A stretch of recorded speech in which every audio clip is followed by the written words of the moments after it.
এখন পড়ছি রবীন্দ্রনাথ ঠাকুরের উপন্যাস গোরা, পর্ব ৫৫। ললিতার সঙ্গে তাহার বিবাহ প্রসঙ্গ আলোচনা করিবার জন্যই যে সুচরিতা বিনয়কে ডাকিয়া গেল, বিনয় তাহা বুঝিয়াছিল। এই প্রস্তাবটিকে সে শেষ করিয়া দিয়াছে বলিয়াই তো ব্যাপারটা শেষ হইয়া যায় নাই। তাহার যতক্ষণ আয়ু আছে ততক্ষণ কোনো পক্ষের নিষ্কৃতি থাকিতে পারে না। এতদিন বিনয়ের সকলের চেয়ে বড় ভাবনা ছিল গোরাকে আঘাত দিব কি করিয়া। গোরা বলিতে শুধু যে গোরা মানুষটি তাহা নহে, গোরা যে ভাব, যে বিশ্বাস, যে জীবনকে আশ্রয় করিয়া আছে সেটাও বটে। ইহারই সঙ্গে বরাবর নিজেকে মিলাইয়া চলাই বিনয়ের অভ্যাসের এবং আনন্দের বিষয় ছিল। ইহার সঙ্গে কোনো প্রকার বিরোধ যেন তাহার নিজেরই সঙ্গে বিরোধ। কিন্তু সেই আঘাতের প্রথম সংকোচটি কাটিয়া গেছে। ললিতার প্রসঙ্গ লইয়া গোরার সঙ্গে একটা স্পষ্ট কথা হইয়া যাওয়াতে বিনয় জোর পাইল। ফোড়া কাটাইবার পূর্বে রোগীর ভয় ও ভাবনার অবধি ছিল না, কিন্তু অস্ত্র যখন পড়িল তখন রোগী দেখিল বেদনা আছে বটে, কিন্তু আরামও আছে, এবং জিনিসটাকে কল্পনায় যত সাংঘাতিক বলিয়া মনে হইয়াছিল ততটাও নহে। এতক্ষণ বিনয় নিজের মনের সঙ্গে তর্কও করিতে পারিতেছিল না। এখন তাহার তর্কের দ্বারও খুলিয়া গেল। এখন মনে মনে গোরার সঙ্গে তাহার উত্তর প্রত্যুত্তর চলিতে লাগিল। গোরার দিক হইতে যে সকল যুক্তি প্রয়োগ সম্ভব সেইগুলি মনের মধ্যে উত্থাপিত করিয়া তাহাদিগকে নানা দিক হইতে খণ্ডন করিতে লাগিল। যদি গোরার সঙ্গে মুখে মুখে সমস্ত তর্ক চলিতে পারিত, তাহা হইলে উত্তেজনা যেমন জাগিত তেমনি নিবৃত্ত হইয়াও যাইত। কিন্তু বিনয় দেখিল এ বিষয়ে গোরা শেষ পর্যন্ত তর্ক করিবে না। ইহাতেও বিনয়ের মনে একটা উত্তাপ জাগিল। সে ভাবিল গোরা বুঝিবে না, বুঝাইবে না, কেবলই জোর করিবে। জোরের কাছে মাথা হেঁট করিতে পারিব না। বিনয় কহিল, যাহাই ঘটুক আমি সত্যের পক্ষে। এই বলিয়া সত্য বলিয়া একটি শব্দকে দুই হাতে সে বুকের মধ্যে আঁকড়িয়া ধরিল। গোরার প্রতিকূলে একটি খুব প্রবল পক্ষকে দাঁড় করানো দরকার। এই জন্য সত্যই যে বিনয়ের চরম অবলম্বন, ইহাই সে বারবার করিয়া নিজের মনকে বলিতে লাগিল। এমনকি সত্যকেই সে যে আশ্রয় করিতে পারিয়াছে, ইহাই মনে করিয়া নিজের প্রতি তাহার ভারী একটা শ্রদ্ধা জন্মিল। এই জন্য বিনয় অপরাহ্নে সুচরিতার বাড়ির দিকে যখন গেল তখন বেশ একটু মাথা তুলিয়া গেল। সত্যের দিকেই ঝুঁকিয়া আছে বলিয়া তাহার এত জোর, না ঝোঁকটা আর কিছুর দিকে, সে কথা বিনয়ের বুঝিবার অবস্থা ছিল না। হরিমোহিনী তখন রন্ধনের উদ্যোগ করিতেছিলেন। বিনয় সেখানে রন্ধনশালার দ্বারে ব্রাহ্মণ তনয়ের মধ্যাহ্ন ভোজনের দাবি মঞ্জুর করাইয়া উপরে চলিয়া গেল। সুচরিতা একটা সেলাইয়ের কাজ লইয়া সেই দিকে চোখ নামাইয়া অঙ্গুলি চালনা করিতে করিতে আলোচ্য কথাটা পারিল। কহিল, দেখুন বিনয়বাবু, ভিতরকার বাধা যেখানে নেই সেখানে বাইরের প্রতিকূলতাকে কি মেনে চলতে হবে? গোরার সঙ্গে যখন তর্ক হইয়াছিল তখন বিনয় বিরুদ্ধ যুক্তি প্রয়োগ করিয়াছে। আবার সুচরিতার সঙ্গে যখন আলোচনা হইতে লাগিল তখনও সে উল্টা পক্ষের যুক্তি প্রয়োগ করিল। তখন গোরার সঙ্গে তাহার যে কোনো মতবিরোধ আছে এমন কথা কে মনে করিতে পারিবে? বিনয় কহিল, দিদি, বাইরের বাধাকে তোমরাও তো খাটো করে দেখছ না। সুচরিতা কহিল, তার কারণ আছে বিনয়বাবু। আমাদের বাধাটা ঠিক বাইরের বাধা নয়। আমাদের সমাজ যে আমাদের ধর্ম বিশ্বাসের উপর প্রতিষ্ঠিত, কিন্তু আপনি যে সমাজে আছেন সেখানে আপনার বন্ধন কেবলমাত্র সামাজিক বন্ধন। এই জন্যে যদি ললিতাকে ব্রাহ্ম সমাজ পরিত্যাগ করে যেতে হয়, তার সেটাতে যত গুরুতর ক্ষতি, আপনার সমাজত্যাগে আপনার ততটা ক্ষতি নয়। ধর্ম মানুষের ব্যক্তিগত সাধনার জিনিস, তাহাকে কোনো সমাজের সঙ্গে জড়িত করা উচিত নহে। এই বলিয়া বিনয় তর্ক করিতে লাগিল। এমন সময় সতীশ একখানি চিঠি ও একটি ইংরাজি কাগজ লইয়া ঘরে প্রবেশ করিল। বিনয়কে দেখিয়া সে অত্যন্ত উত্তেজিত হইয়া উঠিল। শুক্রবারকে কোনো উপায়ে রবিবার করিয়া তুলিবার জন্য তাহার মন ব্যস্ত হইতে লাগিল। দেখিতে দেখিতে বিনয়ে এবং সতীশে মিলিয়া সভা জমিয়া গেল। এদিকে ললিতার চিঠি এবং তৎসহ প্রেরিত কাগজখানি সুচরিতা পড়িতে লাগিল। এই ব্রাহ্ম কাগজটিতে একটি খবর ছিল যে কোনো বিখ্যাত ব্রাহ্ম পরিবারে হিন্দু সমাজের সহিত বিবাহ সম্বন্ধ ঘটিবার যে আশঙ্কা হইয়াছিল তাহা হিন্দু যুবকের অসম্মতিবশত কাটিয়া গিয়াছে। এই উপলক্ষে উক্ত হিন্দু যুবকের নিষ্ঠার সহিত তুলনা করিয়া ব্রাহ্ম পরিবারের শোচনীয় দুর্বলতা সম্বন্ধে আক্ষেপ প্রকাশ করা হইয়াছে।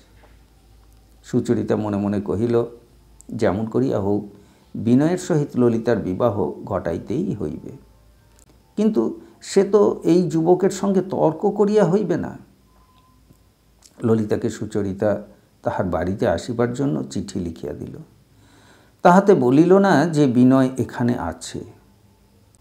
কোনো পঞ্জিকাতেই কোনো গ্রহ নক্ষত্রের সমাবেশে শুক্রবারে রবিবার পড়িবার ব্যবস্থা না থাকায় সতীশকে স্কুলে যাইতে প্রস্তুত হইবার জন্য উঠিতে হইল।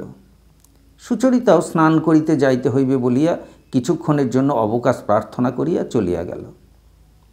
তর্কের উত্তেজনা যখন কাটিয়া গেল তখন সুচরিতার সেই একলা ঘরটিতে বসিয়া বিনয়ের ভিতরকার যুবা পুরুষটি জাগিয়া উঠিল। বেলা তখন 9টা, 9:30। গলির ভিতরে জনকোলাহল নাই। সুচরিতার লিখিবার টেবিলের উপর একটি ছোট ঘড়ি টিকটিক করিয়া চলিতেছে। ঘরের একটি প্রভাব বিনয়কে আবিষ্ট করিয়া ধরিতে লাগিল। চারিদিকের ছোটোখাটো গৃহসজ্জাগুলি বিনয়ের সঙ্গে যেন আলাপ জুড়িয়া দিল। টেবিলের উপরকার পারিপাট্য, সেলাইয়ের কাজ করা চৌকি ঢাকাটি, চৌকির নিচে পাদস্থানের কাছে বিছানো একটা হরিণের চামড়া, দেয়ালে ঝোলানো 2-4টি ছবি, পশ্চাতে লাল শালু দিয়া মোড়া বই সাজানো বইয়ের ছোট সেলফটি, সমস্তই বিনয়ের চিত্তের মধ্যে একটি গভীরতর সুর বাজায়া তুলিতে লাগিল। এই ঘরের ভিতরটিতে একটি কি সুন্দর রহস্য সঞ্চিত আছে। এই ঘরে নির্জন মধ্যাহ্নে সখিতে সখিতে যে সকল মনের কথা আলোচনা হইয়া গেছে তাহাতে সলজ্জ সুন্দর সত্তা এখনও যেন ইতস্তত প্রচ্ছন্ন হইয়া আছে। কথা আলোচনা করিবার সময় কোনখানে কে বসিয়াছিল, কেমন করিয়া বসিয়াছিল তাহা বিনয় কল্পনায় দেখিতে লাগিল।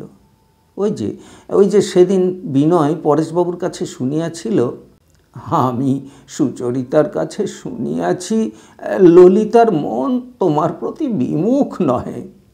এই কথাটিকে সে নানাভাবে, নানা রূপে, নানা প্রকার ছবির মতো করিয়া দেখিতে পাইল।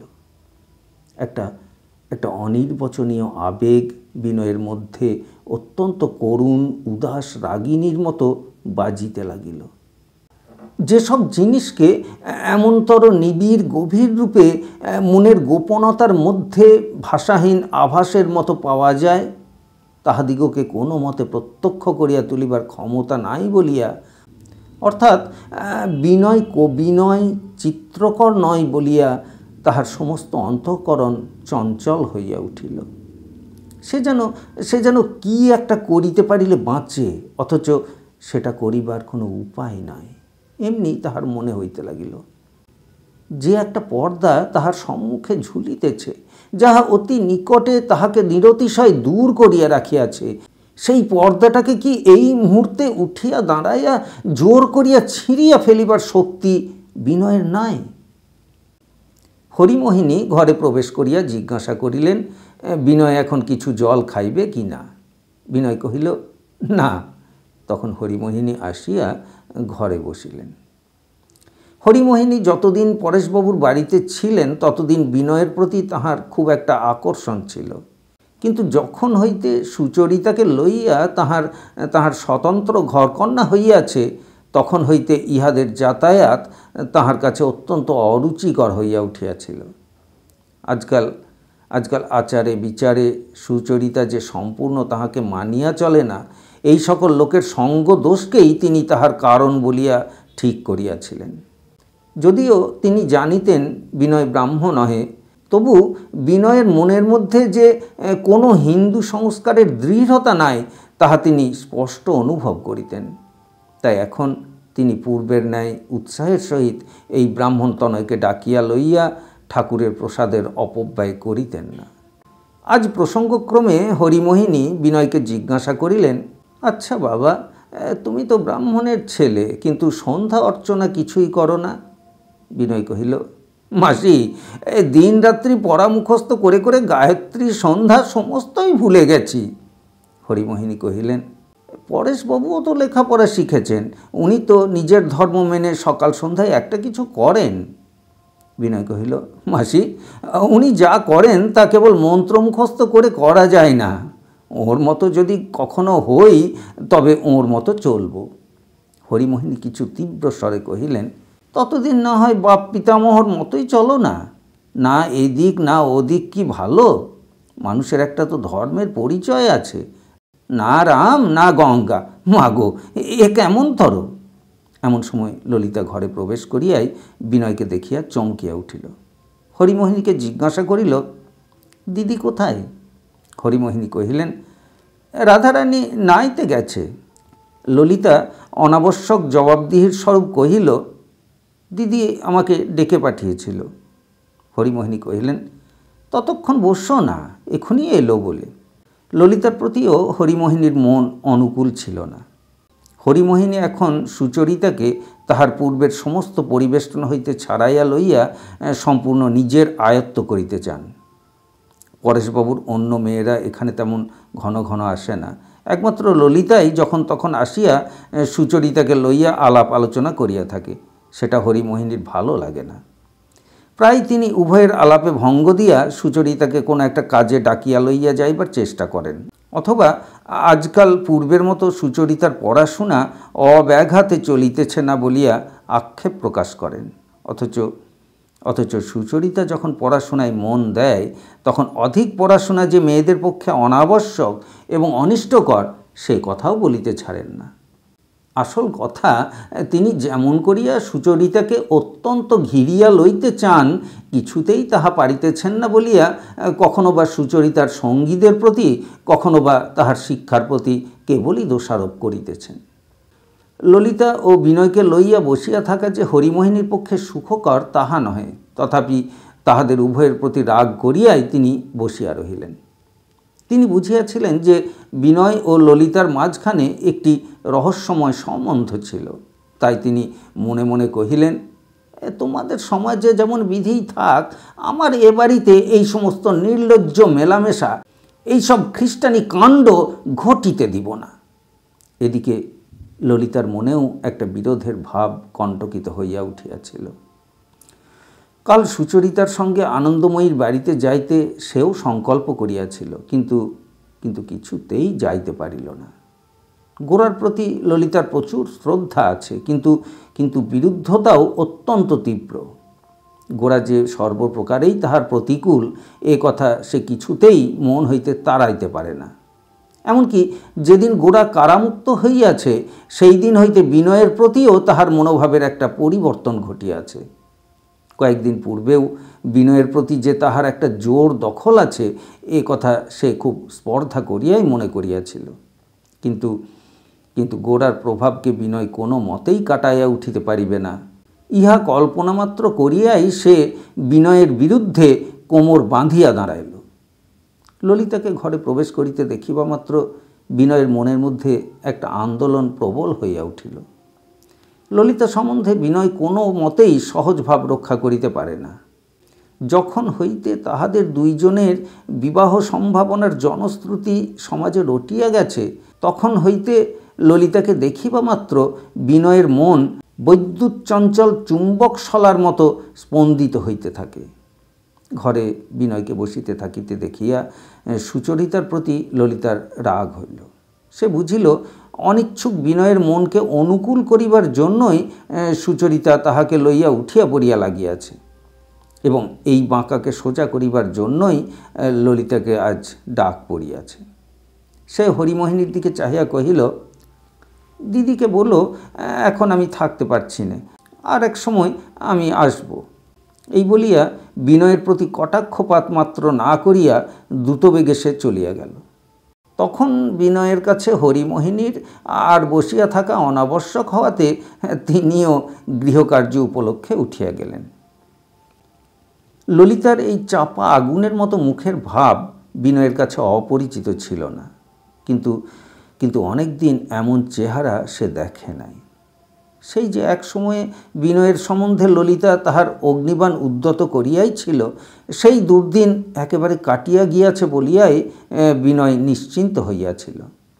আজ দেখিল সেই পুরাতন বাণ অস্ত্রশালা হইতে আবার বাহির হইয়াছে, তাহাতে একটুও মরিচার চিহ্ন পড়ে নাই। রাগ সহ্য করা যায়, কিন্তু ঘৃণা সহ্য করা বিনয়ের মতো লোকের পক্ষে বড় কঠিন। ললিতা একদিন তাহাকে গোড়া গ্রহের উপগ্রহ মাত্র মনে করিয়া তাহার প্রতি কিরূপ তীব্র অবজ্ঞা অনুভব করিয়াছিল তাহা বিনয়ের মনে পড়িল। আজও বিনয়ের দ্বিধায় বিনয় ললিতার কাছে যে কাপুরুষ বলিয়া প্রতীয়মান হইতেছে, এই কল্পনায় তাহাকে অস্থির করিয়া তুলিল। তাহার কর্তব্য বুদ্ধির সংকোচকে ললিতা ভীরুতা বলিয়া মনে করিবে, অথচ এ সম্বন্ধে নিজের হইয়া দুটো কথা বলিবারও সুযোগ তাহার ঘটিবে না, ইহা বিনয়ের কাছে অসহ্য বোধ হইল। বিনয়কে তর্ক করিবার অধিকার হইতে বঞ্চিত করিলে বিনয়ের পক্ষে গুরুতর শাস্তি হয়, কারণ বিনয় জানে সে তর্ক করিতে পারে, কথা গুছাইয়া বলিতে এবং কোনো একটা পক্ষ সমর্থন করিতে তাহার অসামান্য ক্ষমতা। কিন্তু ললিতা যখন তাহার সঙ্গে লড়াই করিয়াছে, তখন তাহাকে কোনোদিন যুক্তি প্রয়োগ করিবার অবকাশ দেয় নাই।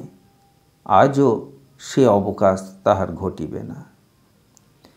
সেই খবরের কাগজখানা পড়িয়াছিল। বিনয় চঞ্চলতার আক্ষেপে সেটা টানিয়া লইয়া হঠাৎ দেখিল এক জায়গায় পেন্সিলের দাগ দিয়া চিহ্নিত। পড়িল এবং বুঝিল এই আলোচনা এবং নীতি উপদেশ তাহাদের দুইজনকেই উপলক্ষ করিয়া। ললিতা তাহার সমাজের লোকের কাছে প্রতিদিন যে কিরূপ অপমানিত হইতেছে তাহা বিনয় স্পষ্ট বুঝিতে পারিল। অথচ এই অবমাননা হইতে বিনয় তাহাকে রক্ষা করিবার কোনো চেষ্টা করিতেছে না, কেবল সমাজতত্ত্ব লইয়া সূক্ষ্ম তর্ক করিতে উদ্যত হইয়াছে। ইহাতে ললিতার মতো তেজস্বিনী রমণীর কাছে সে যে অবজ্ঞাভাজন হইবে তাহা বিনয়ের কাছে সমুচিত বলিয়াই বোধ হইল। সমাজকে সম্পূর্ণ উপেক্ষা করিতে ললিতার যে কিরূপ সাহস তাহা স্মরণ করিয়া এবং এই দৃপ্ত নারীর সঙ্গে নিজের তুলনা করিয়া সে লজ্জা অনুভব করিতে লাগিল। স্নান সারিয়া এবং সতীশকে আহার করাইয়া স্কুলে পাঠাইয়া সুচরিতা যখন বিনয়ের কাছে আসিল, তখন বিনয় নিস্তব্ধ হইয়া বসিয়া আছে। সুচরিতা পূর্ব প্রসঙ্গ উত্থাপন করিল না। বিনয় অন্ন আহার করিতে বসিল, কিন্তু তৎপূর্বে গণ্ডুষ করিল না। হরিমোহিনী কহিলেন, আচ্ছা বাছা, তুমি তো হিন্দুয়ানির কিছুই মানো না, তাহলে তুমি ব্রাহ্ম হলেই বা দোষ কী ছিল? বিনয় মনে মনে কিছু আহত হইয়া কহিল, হিন্দুয়ানিকে যেদিন কেবল ছোঁয়া খাওয়ার নিরর্থক নিয়ম বলেই জানব, সেদিন ব্রাহ্ম বলো, খ্রিস্টান বলো, মুসলমান বলো, যা হয় একটা কিছু হব। এখনো হিন্দুয়ানির উপর তত অশ্রদ্ধা হয়নি। বিনয় যখন সুচরিতার বাড়ি হইতে বাহির হইল, তখন তাহার মন অত্যন্ত বিকল হইয়াছিল। সে যেন চারিদিক হইতেই ধাক্কা খাইয়া একটা আশ্রয়হীন শূন্যের মধ্যে আসিয়া পড়িয়াছিল। গোড়ার পাশে সে আপনার পুরাতন স্থানটি অধিকার করিতে পারিতেছে না। ললিতাও তাহাকে দূরে ঠেলিয়া রাখিতেছে। এমনকি হরিমোহিনীর সঙ্গেও তাহার হৃদ্যতার সম্বন্ধ অতি অল্প সময়ের মধ্যেই বিচ্ছিন্ন হইবার উপক্রম হইয়াছে। একসময় বরদা সুন্দরী তাহাকে আন্তরিক স্নেহ করিয়াছেন। পরেশবাবু এখনও তাহাকে স্নেহ করেন, কিন্তু স্নেহের পরিবর্তে সে তাহাদের ঘরে এমন অশান্তি আনিয়াছে যে সেখানেও তাহার আজ আর স্থান নাই। যাহাদিগকে ভালোবাসে তাহাদের শ্রদ্ধা ও আদরের জন্য বিনয় চিরদিন কাঙাল। নানা প্রকারে তাহাদের সৌহৃদ্য আকর্ষণ করিবার শক্তিও তাহার যথেষ্ট আছে। সেই বিনয় আজ অকস্মাৎ তাহার স্নেহপ্রীতির চিরাভ্যস্ত কক্ষপথ হইতে এমন করিয়া বিক্ষিপ্ত হইয়া পড়িল কেন, এই কথাই সে নিজের মনে চিন্তা করিতে লাগিল। এই যে সুচরিতার বাড়ি হইতে বাহির হইল, এখন কোথায় যাইবে তাহা ভাবিয়া পাইতেছে না। এক সময় ছিল যখন কোনো চিন্তা না করিয়া সহজেই সে গোড়ার বাড়ির পথে চলিয়া যাইত, কিন্তু কিন্তু আজ সেখানে যাওয়া তাহার পক্ষে পূর্বের ন্যায় তেমন স্বাভাবিক নহে। যদি যাই তবে গোড়ার সম্মুখে উপস্থিত হইয়া তাহাকে চুপ করিয়া থাকিতে হইবে। সে নীরবতা অত্যন্ত দুঃসহ। এদিকে পরেশবাবুর বাড়িও তাহার পক্ষে সুগম নহে। কেন যে এমন একটা অস্বাভাবিক স্থানে আসিয়া পৌঁছিলাম, ইহাই চিন্তা করিতে করিতে মাথা হেঁট করিয়া বিনয় ধীর পদে রাস্তা দিয়া চলিতে লাগিল। হেদুয়া পুষ্করিণীর কাছে আসিয়া সেখানে একটা গাছের তলায় সে বসিয়া পড়িল। এ পর্যন্ত তাহার জীবনে ছোট বড় যে কোনো সমস্যা আসিয়া উপস্থিত হইয়াছে, বন্ধুর সঙ্গে আলোচনা করিয়া তর্ক করিয়া তাহার মীমাংসা করিয়া লইয়াছে। আজ সে পন্থা নাই। আজ তাহাকে একলাই ভাবিতে হইবে। বিনয়ের আত্মবিশ্লেষণ শক্তির অভাব নাই। বাহিরের ঘটনার উপরেই সমস্ত দোষ চাপাইয়া নিজে নিষ্কৃতি লওয়া তাহার পক্ষে সহজ নহে। তাই সে একলা বসিয়া বসিয়া নিজেকেই দায়ী করিল। বিনয় মনে মনে কহিল, জিনিসটিও রাখিব, মূল্যটিও দিব না, এমন চতুরতা পৃথিবীতে খাটে না। একটা কিছু বাছিয়া লইতে গেলেই অন্যটাকে ত্যাগ করিতেই হয়। যে লোক কোনোটাকেই মন স্থির করিয়া ছাড়িতে পারে না, তাহারই আমার দশা হয়, সমস্তই তাহাকে খেদাইয়া দেয়। পৃথিবীতে যাহারা নিজের জীবনের পথ জোরের সঙ্গে বাছিয়া লইতে পারিয়াছে, তাহারাই নিশ্চিন্ত হইয়াছে। যে হতভাগা এ পথও ভালোবাসে, ও পথও ভালোবাসে, কোনোটা হইতেই নিজেকে বঞ্চিত করিতে পারে না, সে গম্যস্থান হইতেই বঞ্চিত হয়। সে কেবল পথের কুকুরের মতোই ঘুরিয়া বেড়ায়। ব্যাধি নিরূপণ করা কঠিন, কিন্তু নিরূপণ হইলেই যে তাহার প্রতিকার করা সহজ হয় তাহা নহে। বিনয়ের বুঝিবার শক্তি খুব তীক্ষ্ণ, করিবার শক্তিরই অভাব। এই জন্য এ পর্যন্ত সে নিজের চেয়ে প্রবল ইচ্ছা শক্তি সম্পন্ন বন্ধুর প্রতি নির্ভর করিয়া আসিয়াছে। অবশেষে অত্যন্ত সংকটের সময় আজ সে হঠাৎ আবিষ্কার করিয়াছে, ইচ্ছাশক্তি নিজের না থাকিলেও ছোটোখাটো প্রয়োজনে ধারে বরাতে কাজ চালাইয়া লওয়া যায়, কিন্তু আসল দরকারের বেলায় পরের তহবিল লইয়া কোনো মতেই কারবার চলে না। সূর্য হেলিয়া পড়িতেই যেখানে ছায়া ছিল সেখানে রৌদ্র আসিয়া পড়িল। তখন তরুতল ছাড়িয়া আবার রাস্তায় বাহির হইল। কিছু দূরে যাইতেই হঠাৎ শুনিল, বিনয়বাবু, বিনয়বাবু। পরক্ষণে সতীশ আসিয়া তাহার হাত ধরিল। বিদ্যালয়ের পড়া শেষ করিয়া সতীশ তখন বাড়ি ফিরিতেছিল। সতীশ কহিল, চলুন বিনয়বাবু, আমার সঙ্গে বাড়ি চলুন। বিনয় কহিল, সে কি হয় সতীশবাবু? সতীশ কহিল, কেন হবে না? বিনয় কহিল, এত ঘন ঘন গেলে তোমার বাড়ির লোকে আমাকে সহ্য করতে পারবে কেন? সতীশ বিনয়ের এই যুক্তিকে একেবারে প্রতিবাদের অযোগ্য জ্ঞান করিয়া কেবল কহিল, না, চলুন। তাহাদের পরিবারের সঙ্গে বিনয়ের যে সম্বন্ধ আছে, সেই সম্বন্ধে যে কত বড় একটা বিপ্লব ঘটিয়াছে তাহা বালক কিছুই জানে না। সে কেবল বিনয়কে ভালোবাসে, এই কথা মনে করিয়া বিনয়ের হৃদয় অত্যন্ত বিচলিত হইল। পরেশবাবুর পরিবার তাহার কাছে যে একটি স্বর্গলোক সৃষ্টি করিয়াছিল, তাহার মধ্যে কেবল এই বালকটিতেই আনন্দের সম্পূর্ণতা অক্ষুণ্ণ আছে। এই প্রলয়ের দিনে তাহার চিত্তে কোনো সংশয়ের মেঘ ছায়া ফেলে নাই, কোনো সমাজের আঘাত ভাঙন ধরাইতে চেষ্টা করে নাই। সতীশের গলা ধরিয়া বিনয় কহিল, চলো ভাই, তোমাকে তোমাদের বাড়ির দরজা পর্যন্ত পৌঁছে দিই। সতীশের জীবনে শিশুকাল হইতে সুচরিতা ও ললিতার যে স্নেহ ও আদর সঞ্চিত হইয়া আছে, সতীশকে বাহুর দ্বারা বেষ্টন করিয়া বিনয় যেন সেই মাধুর্যের স্পর্শ লাভ করিল।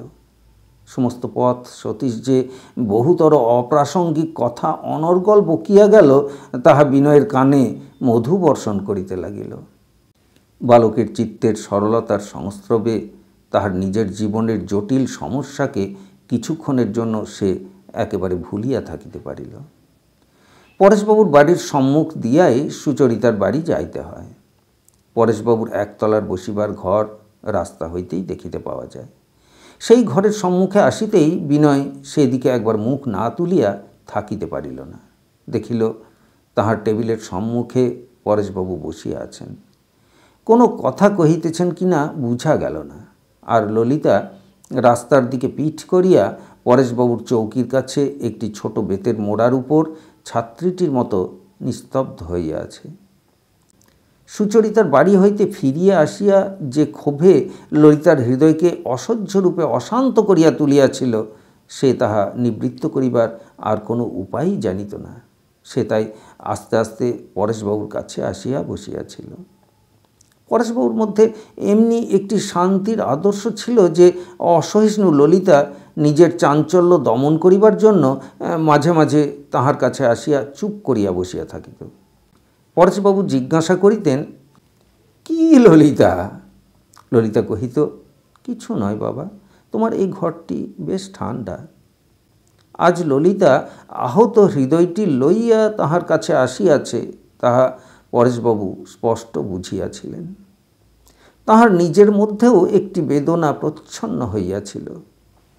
তাই তিনি ধীরে ধীরে এমন একটি কথা পারিয়াছিলেন যাহাতে ব্যক্তিগত জীবনের তুচ্ছ সুখ দুঃখের ভারকে একেবারে হালকা করিয়া দিতে পারে।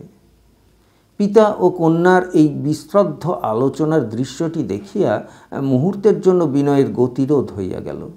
সতীশ কী বলিতেছিল তাহা তাহার কানে গেল না। সতীশ তখন তাহাকে যুদ্ধবিদ্যা সম্বন্ধে একটা অত্যন্ত দুরূহ প্রশ্ন জিজ্ঞাসা করিয়াছিল।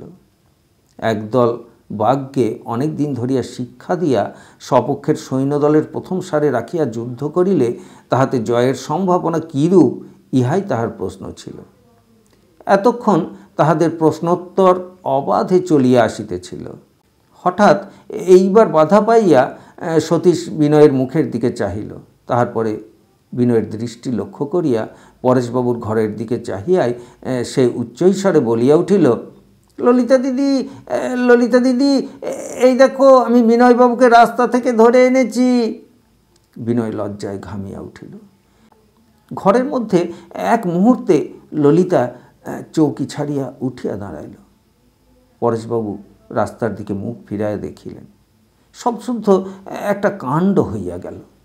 তখন বিনয় সতীশকে বিদায় করিয়া পরেশবাবুর বাড়িতে উঠিল। তাহার ঘরে প্রবেশ করিয়া দেখিল ললিতা চলিয়া গেছে। তাহাকে সকলেই শান্তিভঙ্গকারী দস্যুর মতো দেখিতেছে, এই মনে করিয়া সে সংকুচিত হইয়া চৌকিতে বসিল। শারীরিক স্বাস্থ্য ইত্যাদি সম্বন্ধে সাধারণ শিষ্টালাপ শেষ হইতেই বিনয় একেবারেই আরম্ভ করিল, আমি যখন হিন্দু সমাজের আচার বিচারকে শ্রদ্ধার সঙ্গে মানি নে এবং প্রতিদিনই তা লঙ্ঘন করে থাকি, তখন ব্রাহ্ম সমাজে আশ্রয় গ্রহণ করাই আমার কর্তব্য বলে মনে করছি। আপনার কাছ থেকেই দীক্ষা গ্রহণ করি, এই আমার বাসনা। এই বাসনা, এই সংকল্প আর 15 মিনিট পূর্বেও বিনয়ের মনে স্পষ্ট আকারে ছিল না।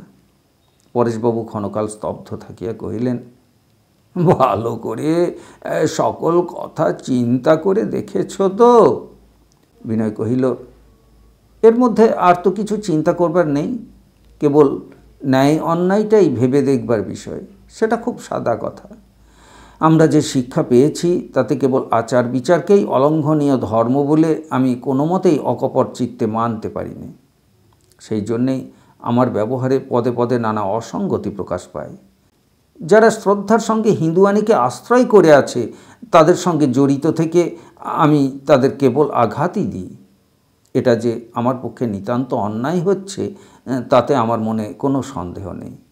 এমন স্থলে আর কোনো কথা চিন্তা না করে এই অন্যায় পরিহার করিবার জন্যেই আমাকে প্রস্তুত হতে হবে, নইলে নিজের প্রতি সম্মান রাখতে পারবো না। পরেশবাবুকে বুঝাইবার জন্য এত কথার প্রয়োজন ছিল না, কিন্তু এসব কথা নিজেকেই জোর দিবার জন্যে। সে যে একটা ন্যায় অন্যায়ের যুদ্ধের মধ্যেই পড়িয়া গেছে এবং এই যুদ্ধে সমস্ত পরিত্যাগ করিয়া ন্যায়ের পক্ষেই তাহাকে জয়ী হইতে হইবে, এই কথা বলিয়া তাহার বক্ষ প্রসারিত হইয়া উঠিল। মনুষ্যত্বের মর্যাদা তো রাখিতে হইবে। পরেশবাবু জিজ্ঞাসা করিলেন, ধর্মবিশ্বাস সম্বন্ধে ব্রাহ্ম সমাজের সঙ্গে তোমার মতের ঐক্য আছে তো? বিনয় একটুক্ষণ চুপ করিয়া থাকিয়া কহিল, আপনাকে সত্য কথা বলি, আগে মনে করতুম আমার বুঝি একটা কিছু ধর্মবিশ্বাস আছে। তা নিয়ে অনেক লোকের সঙ্গে অনেক ঝগড়াও করেছি, কিন্তু আজ আমি নিশ্চয় জেনেছি ধর্মবিশ্বাস আমার জীবনের মধ্যে পরিণতি লাভ করেনি। এটুকু যে বুঝেছি সে আপনাকে দেখে। ধর্মে আমার জীবনের কোনো সত্য প্রয়োজন ঘটেনি এবং তার প্রতি আমার সত্য বিশ্বাস জন্মেনি বলেই আমি কল্পনা এবং যুক্তিকৌশল দিয়ে এতদিন আমাদের সমাজের প্রচলিত ধর্মকে নানা প্রকার সূক্ষ্ম ব্যাখ্যা দ্বারা কেবলমাত্র তর্ক নৈপুণ্যে পরিণত করেছি। কোন ধর্ম যে সত্য তা ভাববার আমার কোনো দরকারই হয় না। যে ধর্মকে সত্য বললে আমার জিত হয়, আমি তাকেই সত্য বলে প্রমাণ করে বেরিয়েছি। যতই প্রমাণ করা শক্ত হয়েছে ততই প্রমাণ করে অহংকার বোধ করেছি। কোনোদিন আমার মনে ধর্মবিশ্বাস সম্পূর্ণ সত্য ও স্বাভাবিক হয়ে উঠবে কি না তা আজও আমি বলতে পারিনি। কিন্তু অনুকূল অবস্থা এবং দৃষ্টান্তের মধ্যে পড়লে সেই দিকে আমার অগ্রসর হবার সম্ভাবনা আছে, এ কথা নিশ্চিত। অন্তত যে জিনিস ভিতরে ভিতরে আমার বুদ্ধিকে পীড়িত করে, চিরজীবন তারই জয় পতাকা বহন করে বেড়াবার হীনতা থেকে উদ্ধার পাব। পরেশবাবুর সঙ্গে কথা কহিতে কহিতেই বিনয় নিজের বর্তমান অবস্থার অনুকূল যুক্তিগুলিকে আকার দান করিয়া তুলিতে লাগিল। এমনি উৎসাহের সঙ্গে করিতে লাগিল যেন অনেক দিনের তর্ক বিতর্কের পর সে এই স্থির সিদ্ধান্তে আসিয়া দৃঢ় প্রতিষ্ঠা লাভ করিয়াছে। তবু পরেশবাবু তাহাকে আরও কিছুদিনের সময় লইবার জন্য পীড়াপিড়ি করিলেন। তাহাতে বিনয় ভাবিল তাহার দৃঢ়তার উপর পরেশবাবুর বুঝি সংশয় আছে। সুতরাং তাহার জেদ ততই বাড়িয়া উঠিতে লাগিল। তাহার মন যে একটি নিঃসন্দিগ্ধ ক্ষেত্রে আসিয়া দাঁড়াইয়াছে, কিছুতেই তাহার আর কিছুমাত্র হেলিবার টলিবার সম্ভাবনা নাই, ইহাই বারবার করিয়া জানাইল। উভয় পক্ষ হইতেই ললিতার সঙ্গে বিবাহের কোনো প্রসঙ্গই উঠিল না। এমন সময় গৃহকর্ম উপলক্ষে বরদা সুন্দরী সেখানে প্রবেশ করিলেন। যেন বিনয় ঘরে নাই, এমনিভাবে কাজ সারিয়া তিনি চলিয়া যাইবার উপক্রম করিলেন। বিনয় মনে করিয়াছিল পরেশবাবু এক্ষুনি বরদা সুন্দরীকে ডাকিয়া বিনয়ের নূতন সংবাদটি তাহাকে জানাইবেন, কিন্তু পরেশবাবু কিছুই বলিলেন না। বস্তুত এখনও বলিবার সময় হইয়াছে বলিয়া তিনি মনেই করেন নাই। এ কথাটি সকলের কাছেই গোপন রাখিতে তিনি ইচ্ছুক ছিলেন। কিন্তু বরদা সুন্দরী বিনয়ের প্রতি যখন সুস্পষ্ট অবজ্ঞা ও ক্রোধ প্রকাশ করিয়া চলিয়া যাইতে উদ্যত হইলেন, তখন বিনয় আর থাকিতে পারিল না। সে গমনোন্মুখ বরদা সুন্দরীর পায়ের কাছে মাথা নত করিয়া প্রণাম করিল এবং কহিল, আমি ব্রাহ্ম সমাজে দীক্ষা নেবার প্রস্তাব নিয়ে আজ আপনাদের কাছে এসেছি। আমি অযোগ্য, কিন্তু আপনারা আমাকে যোগ্য করে নেবেন এই আমার ভরসা। শুনিয়া বিস্মিত বরদা সুন্দরী ফিরিয়া দাঁড়াইলেন এবং ধীরে ধীরে ঘরে আসিয়া প্রবেশ করিয়া বসিলেন। তিনি জিজ্ঞাসু দৃষ্টিতে পরেশবাবুর মুখের দিকে চাহিলেন। পরেশ কহিলেন, বিনয় দীক্ষা গ্রহণ করবার জন্যে অনুরোধ করছেন। শুনিয়া বরদা সুন্দরীর মনে একটা জয়লাভের গর্ব উপস্থিত হইল বটে, কিন্তু সম্পূর্ণ আনন্দ হইল না কেন? তাহার ভিতরে ভিতরে ভারী একটা ইচ্ছা হইয়াছিল এবার যেন পরেশবাবুর রীতিমতো একটা শিক্ষা হয়। তাহার স্বামীকে প্রচুর অনুতাপ করিতে হইবে, এই ভবিষ্যৎবাণী তিনি খুব জোরের সঙ্গে বারবার ঘোষণা করিয়াছিলেন। সেই জন্য সামাজিক আন্দোলনে পরেশবাবু যথেষ্ট বিচলিত হইতেছিলেন না দেখিয়া বরদা সুন্দরী মনে মনে অত্যন্ত অসহিষ্ণু হইয়া উঠিতেছিলেন। হেনকালে সমস্ত সংকটের এমন সুচারুরূপে মীমাংসা হইয়া যাইবে, ইহা বরদাসুন্দরীর কাছে বিশুদ্ধ প্রীতিকর হয় নাই।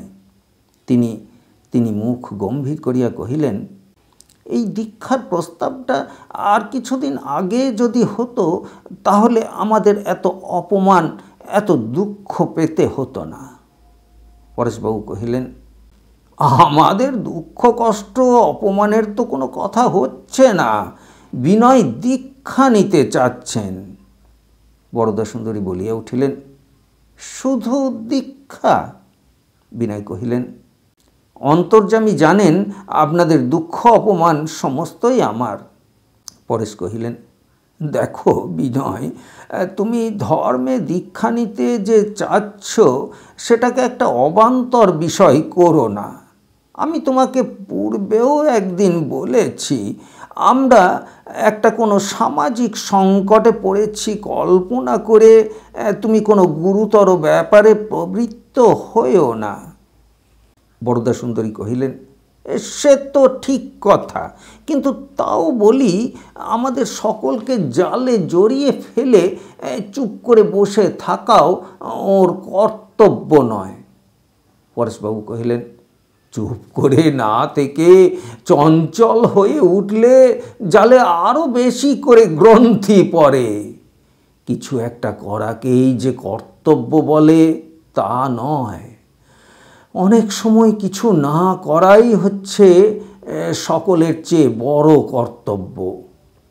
বরদাসুন্দরী কহিলেন, তা হবে, আমি মূর্খ মানুষ, সব কথা ভালো বুঝতে পারি নে।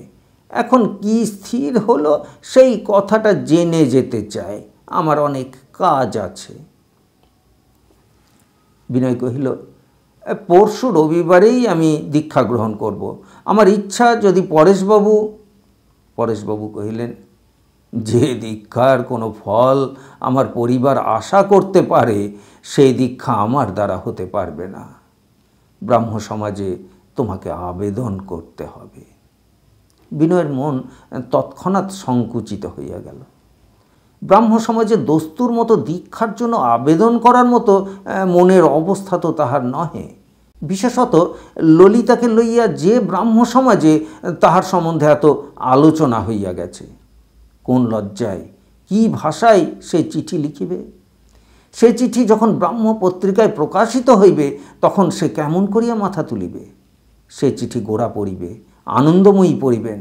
সে চিঠির সঙ্গে আর তো কোনো ইতিহাস থাকিবে না, তাহাতে কেবল এই কথাটুকুই প্রকাশ পাইবে যে ব্রাহ্মধর্মে দীক্ষা গ্রহণ করিবার জন্য বিনয়ের চিত্ত অকস্মাৎ পিপাসু হইয়া উঠিয়াছে। কথাটা তো এতখানি সত্য নহে। তাহাকে আরও কিছুর সঙ্গে জড়িত না করিয়া না দেখিলে তাহার তো লজ্জা রক্ষার আবরণটুকু থাকে না। বিনয়কে চুপ করিয়া থাকিতে দেখিয়া বরদাসুন্দরী ভয় পাইলেন। তিনি কহিলেন, উনি ব্রাহ্ম সমাজের তো কাউকে চেনেন না, আমরাই সব বন্দোবস্ত করে দেব। আমি আজ এখনই পানুবাবুকে ডেকে পাঠাচ্ছি, আর তো সময় নেই, পরশু যে রবিবার। এমন সময় দেখা গেল সুধীর ঘরের সামনে দিয়া উপরের তলায় যাইতেছে।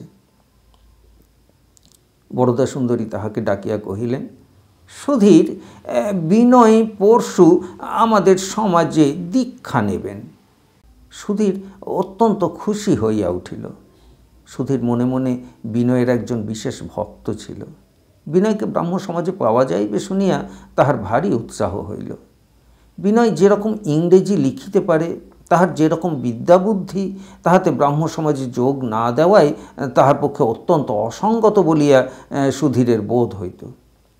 বিনয়ের মতো লোক যে কোনো মতেই ব্রাহ্ম সমাজের বাহিরে থাকিতে পারে না, ইহারই প্রমাণ পাইয়া তাহার বক্ষ স্ফীত হইয়া উঠিল। সে কহিল, কিন্তু পরশু রবিবারের মধ্যেই কি হয়ে উঠবে? অনেকেই খবর জানতে পারবে না। সুধীরের ইচ্ছা বিনয়ের এই দীক্ষাকে একটা দৃষ্টান্তের মতো সর্বসাধারণের সম্মুখে ঘোষণা করা হয়। বরদাসুন্দরী কহিলেন, না না, এই রবিবারেই হয়ে যাবে। সুধীর, তুমি দৌড়ে যাও, পানুবাবুকে শীঘ্র ডেকে আনো।